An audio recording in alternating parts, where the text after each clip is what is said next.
సమంత శోభిత ధూళిపాల జాతకం చెప్పేసిన Venu Swamy, Nagarjuna fans fire. వివరాల్లోకి వెళ్తే వేణుస్వామి సమంత నాగచైతన్య జాతకం చెప్పినప్పటి నుంచి ఇతను ఒక భారీ జ్యోతిష్యుడిగా విపరీతంగా ఫేమస్ అయిపోయారు. అసలు సినిమా ఇండస్ట్రీలో చాలా మందికి ఈయన గురువు గారు. ఈయన చెప్పింది చెప్పినట్లు 100% జరుగుతుందని చాలా మంది సినిమా ఇండస్ట్రీలో ఉన్న సినీ యాక్టర్స్, హీరోయిన్స్ ఈయన వెంటే తిరుగుతూ ఉంటారు. అయితే ఈయన చెప్పిన సమంత నాగచైతన్య జాతకం తప్ప మిగిలిన ఏ విషయంలో కూడా ఈయన చెప్పింది 100కి 10% కూడా నిజం కాలేదు.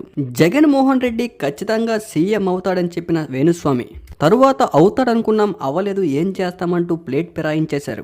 మరి రూపాయి కాయిన్ ఎగరేస్తే బొమ్మ బోల్సో పడదా, అయితే అది లేకపోతే ఇది అంటూ ఏదో ఒకటి చెప్పేస్తూ పొరపాటున వర్కౌట్ అయితే అదుగో నేను చెప్పింది జరిగింది 100% అంటూ అదే వీడియోని పదే పదే ప్లే చేసుకుంటూ తన పాపులారిటీ పెంచుకుంటున్న వేణుస్వామి మరోసారి వార్తల్లోకి ఎక్కారు. నాగచైతన్య శోభిత ధూళిపాల జాతకాన్ని వీడియో రూపంలో రిలీజ్ చేస్తూ 2027కి ఖచ్చితంగా శోభిత ధూళిపాల నాగచైతన్య విడిపోతారని, వాళ్ళ జాతకంలో కుదుడు, గురుడు, శని అన్ని గ్రహాలు దగ్గరగా ఉన్నాయని, గురుడు శుక్రుడు 9వ స్థానం ఏదో స్థానంలో ఎవరో ఉన్నారంటూ శుక్రుడు, గురుడు, చంద్రుడు అంటూ చెప్తూ ఇతను ఈ టైంలో ఈ స్థానంలో ఉండడం వల్ల మీ జాతకం ప్రకారం మీ ఎంగేజ్మెంట్ ముహూర్తం వల్ల వీళ్ళిద్దరూ విడిపోయే అవకాశం ఉంటుందంటూ వేణుస్వామి క్లారిటీ ఇచ్చేశారు.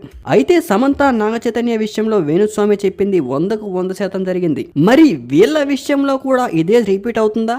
అసలు వేణుస్వామి మిగిలిన సినిమా యాక్టర్ల జాతకాల కన్నా నాగార్జున ఫ్యామిలీలో ఉన్న వాళ్ళ జాతకాలు ఎందుకు చెప్తూ వస్తూ ఉన్నారు?